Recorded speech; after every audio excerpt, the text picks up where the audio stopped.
Hi, and welcome again to another edition of Market Analysis for today, March 20th. I'm Giovanni Benacore, analyst, trader, and educator with Vantage Markets. Well, there is a FOMC meeting and policy statement Wednesday.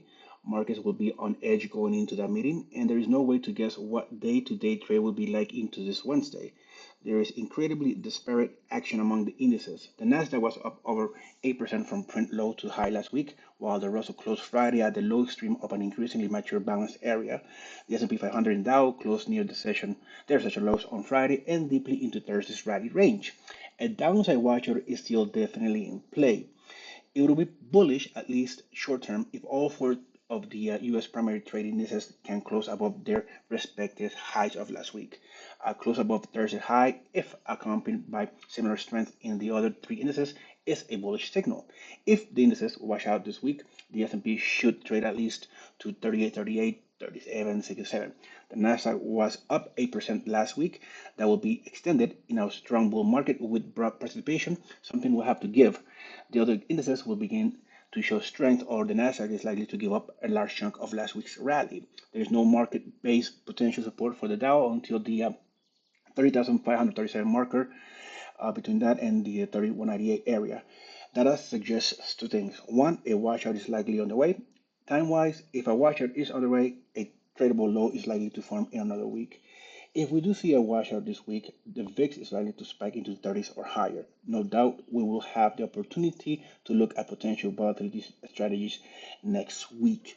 With that being said, let's take a look at what then that will look as you see. Yesterday, Friday, we had the market fluctuate above the our support right around the 12,800, which was a previous high. A resistance area has been the market has been there before. It opened up today with a gap down and it's obviously trading lower. So that's the whole scenario is into play. As far as the S&P also opened up with a gap down. It is kind of high up in the green today, but so far in the open. But we'll see at the end of the day. The RSI is pointing flat-ish. As far as the Dow is concerned, it has been trading, returning to cover that gap that it opened up. So if it does covers the gap, we'll have to wait and see if it will continue to push higher or will then it enter into that washout. As far as the crude oil goes, crude oil has obviously traded into the lows today. It opened lower today in the futures market. The April contract trade above right around $64, but the pressure on the on crude oil could continue. So we have to wait and see if that will be coming to a fiction. The RSI is in the oversold territory, so we'll have to wait and see if that continuation of downward pressure will continue. But yeah, I'm waiting for a confirmation from market action to show me that the market has found its bottom or has found more support. And one way that we can do this is calculating that this movement with the Fibonacci tool. So in the Fibonacci tool, we can obviously come in the Fibonacci retracement, come in and say the last movement, okay, which we could say use the 15th of March, this low, into obviously Friday, and then we see that the movement, that retracement, the normal retracement for the market to continue its movement to the downside is between 2.36 and 0.38%. So if that happens, the market will come into this area, find that resistance, and then continue to push lower. Now, if you want to be aggressive, you could come in and buy crude oil and wait for that to reach that level and then sell out. Or also, if you want to be bullish and see if the market will continue, then you can wait and see if it comes back up to the 50 to the Fibonacci, the golden ratio, uh, 0.618, right? So that could be the case. But so far, be cautious about it. As far as NAT goes is in a is has a pressure of selling, so 220 is my support. We could probably come down to $2, revisit that 22 of February low. Gold is the one that has been moving higher. As far as in the futures market, it traded up to the 2000.